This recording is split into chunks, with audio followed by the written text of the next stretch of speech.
ಸೋಮವಾರಪೇಟೆಯ ಬೇಳೂರು ಗ್ರಾಮ ಪಂಚಾಯಿತಿ ವ್ಯಾಪ್ತಿಯ ಬಜೆಗುಂಡಿ ಗ್ರಾಮದಲ್ಲಿ ನಡೆಯದ ಚರಂಡಿ ಕಾಮಗಾರಿ ಆಗಿದೆ ಎಂದು ಸೂಚನಾ ಫಲಕ ಅಳವಡಿಕೆ. ಒಂದು ವಾರದಲ್ಲಿ ಕಾಮಗಾರಿ ಪ್ರಾರಂಭವಾಗದಿದ್ದಲ್ಲಿ ಜಿಲ್ಲಾಡಳಿತಕ್ಕೆ ದೂರು ನೀಡಲು ಸ್ಥಳೀಯರ ತೀರ್ಮಾನ. ಹೌದು, ಮಹಾತ್ಮ ಗಾಂಧಿ ರಾಷ್ಟ್ರೀಯ ಗ್ರಾಮೀಣ ಉದ್ಯೋಗ ಮತ್ತು ಯೋಜನೆ 2023 ಹಾಗೂ 24ನೇ ಸಾಲಿನಲ್ಲಿ ಬಜೆಗುಂಡಿ ಗ್ರಾಮ ಹೆಸರಿನಲ್ಲಿ 1 ಲಕ್ಷ ರೂಪಾಯಿ ವೆಚ್ಚದ ಕಾಂಕ್ರೀಟ್ ಚರಂಡಿ ನಿರ್ಮಾಣ ಮಾಡಲಾಗಿದೆ ಎಂದು ಸೂಚನಾ ಫಲಕ ಅಳವಡಿಸಿರುವ ಬೇಳೂರು ಗ್ರಾಮ ಪಂಚಾಯಿತಿ ನಡೆ ಸಾರ್ವಜನಿಕರಲ್ಲಿ ಅನುಮಾನ ಮೂಡಿಸಿದೆ.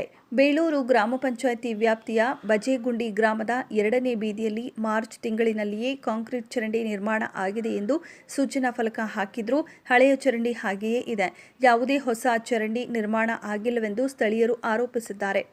ಹಲವಾರು ಬಾರಿ ಬೇಳೂರು ಗ್ರಾಮ ಪಂಚಾಯಿತಿ ಆಡಳಿತ ವರ್ಗಕ್ಕೆ ಚರಂಡಿ ಅವ್ಯವಸ್ಥೆ ಬಗ್ಗೆ ಮನವಿ ಮಾಡಿದ್ರೂ ದಿವ್ಯ ಮೌನ ವಹಿಸಿದ್ದ ಪಂಚಾಯಿತಿ ಆಡಳಿತ ಈಗ ಏಕಾಏಕಿ ಸೂಚನಾ ಫಲಕ ಅಳವಡಿಸಿ 2 ತಿಂಗಳು ಕಳೆದರೂ ಚರಂಡಿ ನಿರ್ಮಾಣ ಮಾಡದೇ ಇರುವುದು ಹಲವು ಅನುಮಾನಗಳಿಗೆ ಎಡೆ ಮಾಡಿಕೊಟ್ಟಿದೆ.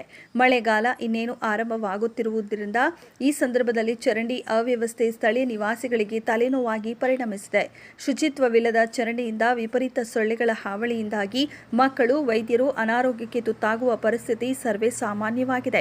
ಇನ್ನು 1 ವಾರದ ಒಳಗಾಗಿ ಚರಂಡಿ ನಿರ್ಮಾಣ ಕಾಮಗಾರಿ ಪ್ರಾರಂಭವಾಗದಿದ್ದಲ್ಲಿ ಜಿಲ್ಲಾ ಪಂಚಾಯಿತಿ ಮುಖ್ಯ ಕಾರ್ಯನಿರ್ವಾಹಕ ಅಧಿಕಾರಿ ಹಾಗೂ ಜಿಲ್ಲಾಡಳಿತದ ಗಮನಕ್ಕೆ ತರುವುದಾಗಿ ಸ್ಥಳೀಯರು ಸುದ್ದಿ ಮಾಧ್ಯಮಕ್ಕೆ ತಿಳಿಸಿದ್ದಾರೆ.